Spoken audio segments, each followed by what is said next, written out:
Here was number 4. Results.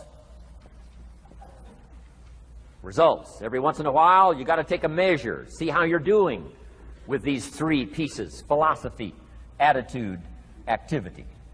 Now we take a measure called results. What is the results at the end of the day, the results at the end of the week? You can't let too much time go by without checking.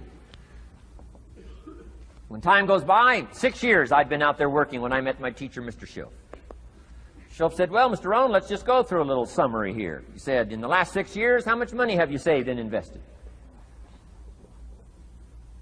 Let's go through a little tab list here. How much money have you saved and invested the last 6 years? I said, what? 0. He said, you have messed up. You remember these notes. I like that. You've messed up. He said, who sold you on that plan? I thought, my gosh, the man's right. I'm a nice guy. I bought the wrong plan. What if you were 50 and broke? Right? Didn't need to change countries. Bought the wrong plan. What a sad scenario that would be. But Schilf said these questions. Let's go through some results. He said, how many books have you read in the last 90 days? I said, what? 0. Wisdom of the world available? Change your life, change your future? Wisdom of the world available? Develop any skill you want, earn the kind of income you want, have all the treasures you want, equities you want, relationship with your family that you want, everything that you want available, and the wisdom of the world to help you get it. Haven't read any books in the last 90 days. My teacher said, Mr. Rohn, you have messed up. I'm telling you, you've got the deal.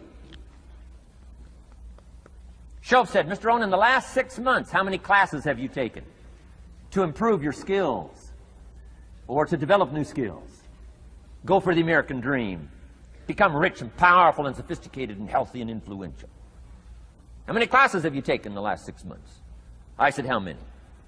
0. He said, you have messed up. He said, you don't need to unmess the country.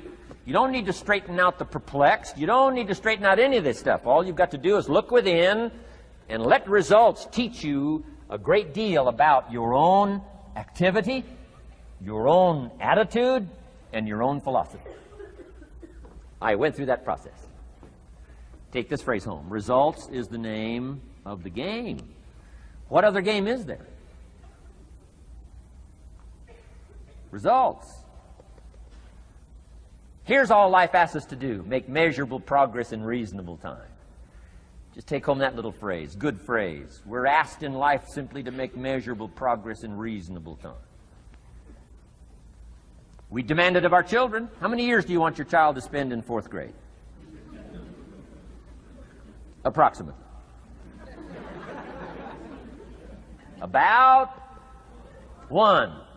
If it looks like they're not going to make it, we pour on the pressure, called legitimate pressure, lack of results.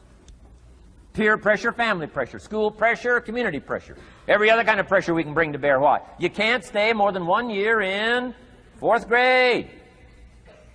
As parents, you'd have to leave the community. You say, well, what if they're nice kids? Wouldn't you give them 3 or 4 years? And the answer is no.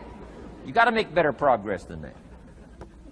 So you got to check fairly often. Some things you got to check every day. Some things you got to check at least by the end of the week. Salesman joins this little sales company. He's supposed to make 10 calls first week. Wouldn't it be legitimate to call him in on Friday and say, John, what? How many calls? I mean, this stuff is simple. John says, well. Say, John, well won't fit in this little box here. Well. Now John starts with a story. You say, John, I made this little box so small so a story won't fit. I don't need a story. I need what? A number. A number. What will a number tell me? Everything. John's supposed to make 10 calls. What if he made 20? You say, wow. Wow. We got somebody. What if he only made 1 call? Whoa. Will that tell us something about John's philosophy? And the answer is yes. Will it tell us something about his attitude? Of course. Will it tell us something about his disciplines? Of course. And if he wants a lesson in life change. All he has to do is be willing to face the numbers and come up with the results that will teach you to either celebrate if you got good results or fix whatever needs to be fixed in your philosophy, attitude, activity called disciplines. You don't need to go anywhere else. I do believe in affirmations. They are valuable as long as you affirm the truth. Because it says in ancient scripts, the truth, what? Will set you free. Free to do what? Amend your errors and pick up new disciplines. That's what the truth is for, to help us amend our errors and pick up the disciplines for life change. That's what the truth is for. So I do believe in affirming the truth. If you're broke, best thing to affirm is, I am broke. You put that up on the refrigerator where you can see it every day. I mean, that's how you do that. Now, if you need a little additional affirmation, you just put up there, I'm 40 and broke. I mean, you know, that ought to do it. And if you need just a little more, put up there, I live in America and I'm 40 and broke. That's enough to turn your life around. It says, hey, something is wrong. Somewhere I have messed up. And I'm telling you, if you'll start with that, it's called the process of life change, and it doesn't matter how small the process is to start. One discipline starts it, and then one discipline feeds another, and the first thing you know, you've got this whole cycle in an upward positive motion. And it's called life change. It's called income change. It's called health change. Relationship with your family change. Equities unprecedented that you can have in numbers that will stagger the imagination if you do not curse what's available and start amending what's possible to get the results that you want. I don't think I can put it in any better language. That's it. Kids can do it. Teenagers can do it. Parents can do it. Managers can do it. Right? Government officials can do it. Anybody can do it. Anybody can do this stuff called personal change. Wow. Results is the name of the game. Success is a numbers game. Good note to make. Success is a numbers game. You got to go for the numbers. You got to understand what the numbers are. How many pounds overweight should you be at age 50? Approximate.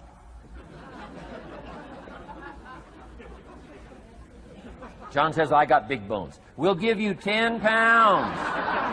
10 pounds for big bones. Otherwise, come on, John. 20 pounds, 25 pounds. Shouldn't we turn on the caution light at work and at home? Blinking caution light. Somebody says, what's that caution light? So John's up about 20, 25 pounds. We got the blinking light going at home, got it going here at work. To remind him what? Wrong numbers. Okay? 35, 40 pounds, red light. Blinking at home. Somebody says, what's that blinking red light? Say, John's up about 40 pounds.